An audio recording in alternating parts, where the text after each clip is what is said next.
Hey y'all, I'm James Wright. Welcome to my shop, and today we're taking a look at the V tool. I know, really fascinating, isn't it? Trust me, let's dive in.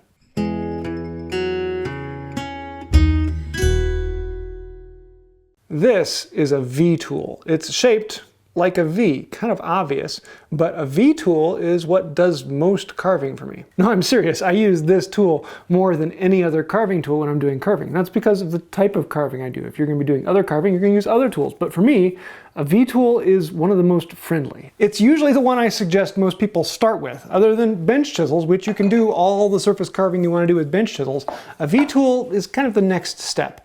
And then it's a very slippery slope from here. This is the edge of the cliff. You're probably going to fall off if you get into carving. With a bench chisel, it's pretty straightforward. It's just two planes that come together to a point. You put it on the bevel and you sharpen it. It's fairly straightforward. With the gouge, it's not that big a difference. It's two planes that come together and come to a point. It just happens to be curved. It takes a little more skill, but it's the same idea. But the V tool has two flat edges and it comes to a point down here. What do I do with that? The problem is it's not two chisels that come to a point at the bottom. And a lot of people think of it that way. But the problem is then you've got this to this and you've got to work on that tiny little bit. And so what they did is they actually make one chisel and two chisel, but they don't come to a point. They come to a small gouge, a little curvature at the bottom. So you're going to be treating this as two chisels and a gouge. This is a corner chisel. It's actually for timber framing, and it does come to a point. There's a very sharp edge there, and it can be very difficult to sharpen and get that point dead on. But it is square. It comes to a tight point. A V tool is basically a gouge with that rounded bottom, but then two chisels come off at whatever angle you want. And so you have to think about it as sharpening three separate pieces. You have to sharpen this chisel, you have to sharpen this chisel, and you have to sharpen the gouge. Now keep in mind here, I'm going to be showing how to sharpen a chisel. And this is actually going to be how do you grind it into shape. It's out of shape. It's not where you want it to be. The bevel is off. You're going to have to do some work on it. 99% of the time when I'm working on a chisel, I'm just using a strop. I don't take it to anything else because I don't let it get dull enough that I have to take it back to my stones. I just hit it on the strop, and so I'm just constantly honing it and bringing it up to shape, and I might go years without ever taking it back to a stone. But every now and then it gets dinged up, or it's rusty and I bought it recently, or there's other problems with it, or my daughter gets a hold of it and she makes beautiful things, but then I've got to go fix it. And so that's what we're doing today. How do you sharpen it? How do you shape the tip to make it what you want? After that, it's strop, which I'll cover that later. Now, the two sides of the V tool are pretty straightforward. They're just a standard bench chisel, and you sharpen them just like a bench chisel. I'm going to put this down flat on the surface, and I'm going to sharpen that chisel, and I'm going to sharpen that chisel. The problem is that little tiny gouge in between. You'll see a lot of these where the front edge of the chisel is actually at some weird angle. Here's a few gouges where this one someone turned into this fingernail shape from a turning tool and has a big round nose on there. This one is reversed the other way. The nose of it is actually back in there a good bit. If you look at it from the side, you can see how those tips are pointing forward on it. And then there's this one which has almost like teeth in it. It's just this really rough edge. The first thing we're going to do is almost hard to do, but we're going to stand it up vertically on the stone, and I'm going to sharpen that edge down good and flat. And yes, it is that annoying in person too. Here you can see the tip is starting to come in. I've got a couple shiny points on there, a couple spots where it's not. I'm going to go until that's shiny all the way across, but I'll spare you the noise. And there we go. Now it's flat all the way across. Now what we're going to do is take this bevel down until that shiny spot just disappears. And there's a couple different ways to do it. My favorite is actually to find that bevel. And in this case, I don't know what that bevel is. I don't care what that bevel is. I just want to keep this around 20 degrees because it's a sharpening tool. And I'm going to start and go back and forth. I'm going to lift the chisel up so that this edge is touching. And as I push it forward, I'm actually going to roll the chisel. And when I get up on the other side, I'll be touching the opposite side. And I can just go from one to the other. I'm just going to go back and forth and slowly work my way across the plate. And on this one, I've got a lot of work on there. Got to grind back a good bit. But here you can see how the bevel is already starting to take place on the tip. We just got to go until we get rid of that shiny spot on the tip. Another common method is to hold the chisel in line with the plate. Again, start up on that tip, and as you drag it to the back, roll it to the other side. So I'm going to start here, and I'm just going to roll it across until I get to the other side. I might start up here and do the opposite. And that way I'm locking everything in place, but my wrist is just rotating and twisting. So my angle stays put, and I can rotate it. Some people find one easier than the other, so it's kind of one of those things, experiment with and see what pops up to you. Generally, I prefer to go at about 90 degrees to the plate.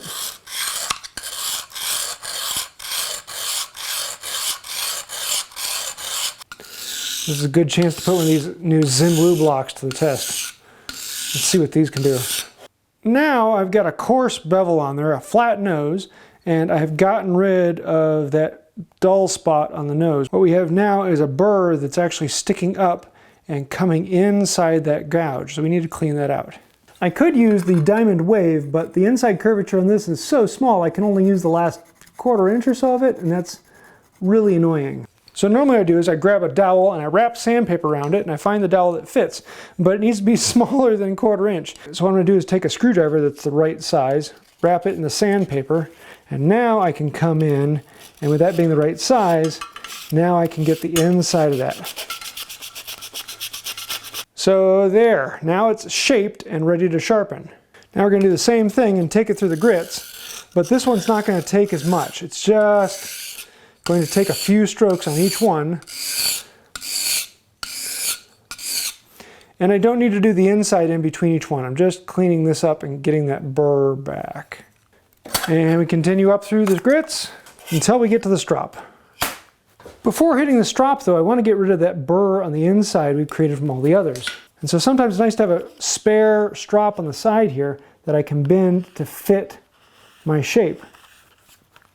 And if it gets too small, then I can actually take it over to the edge of the strop and polish it up on that.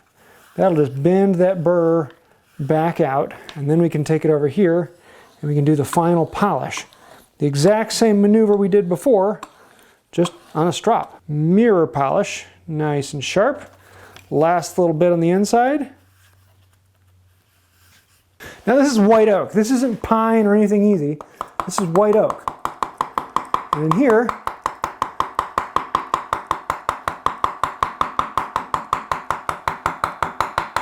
happy little wood curls. That is exactly what I want to see.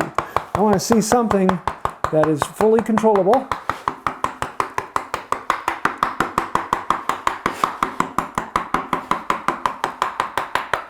And a lot of fun to play with. Nice, clean, sharp edge. And even freehand, you can see, that's what I'm looking for. That's how you sharpen a tiny little gouge. But wait a second. This video is how to sharpen V-tools, not gouges. Why did I show how to sharpen a gouge? Because everything you need for sharpening the V-tool is in the gouge. But you cannot sharpen a V-tool until you know how to sharpen a gouge. So now we've seen that, let's see, are there any differences and what do we have to do? Now this V-tool is not that bad. It's just been taking a little bit too long. I normally just hit the strop, but my daughter was using it a couple hours without sharpening it and it's gotten a little more dull than what the strop can do. So I'm going to take it back to the stones. But I don't need that much, so I'm not going to take it all the way back to these. I'm just doing my finest stone and my strop, but I'm going to do the exact same steps I did before. I'm going to start by doing the two flat chisels on either side. So I'm going to set this flat on that chisel, find the bevel, and I'm just going to do that side until I feel that burr popping up, which isn't going to take very long.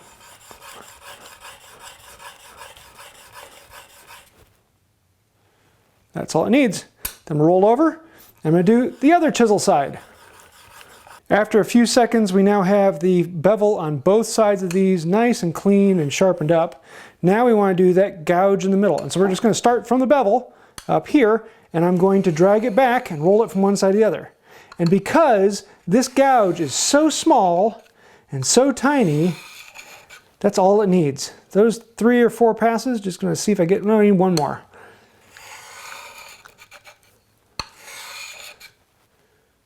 Yeah, that's what I'm looking for. Now I got a nice sharp burr on there. That's all this needs to bring that edge back. That gouge in the bottom, because it's small, doesn't take very many passes. Then we can take it on the strop, do the exact same thing we did. Chisel side 1, flip it over, chisel side 2, and then I'm going to hit that gouge. 1, 2, 3, that should be all it needs to polish that. Let's bring that burr out. Because that gouge is so small, I'm just going to come in with this and hit the inside with the edge of a loose strop. Flip it over, do the other side, and as it's pushing into that middle, it's actually polishing out middle of this as well. A little bit more on the outside, and then a little bit more on the inside, and that's all it needs.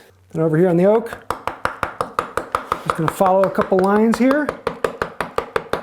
Nice clean cuts. Let's try it by hand and see what we get.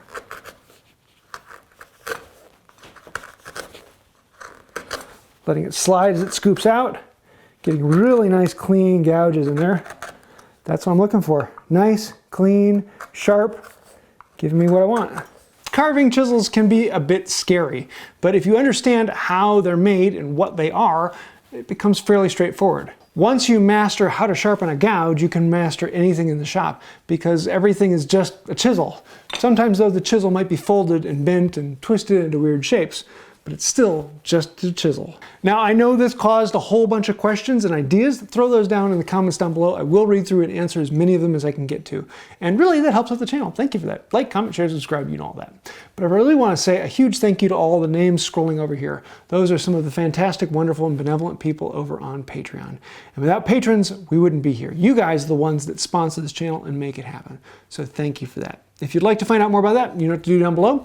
And thank you for making it so I don't have to stop in the middle of the video and say, this video is sponsored by a box company. Really, I don't like doing that. So thank you for that. I think I'll do it for now. And until next time, have a wonderful day. There's a reason I'm never invited to the Thanksgiving Day parties. I'm always wanting to carve the turkey.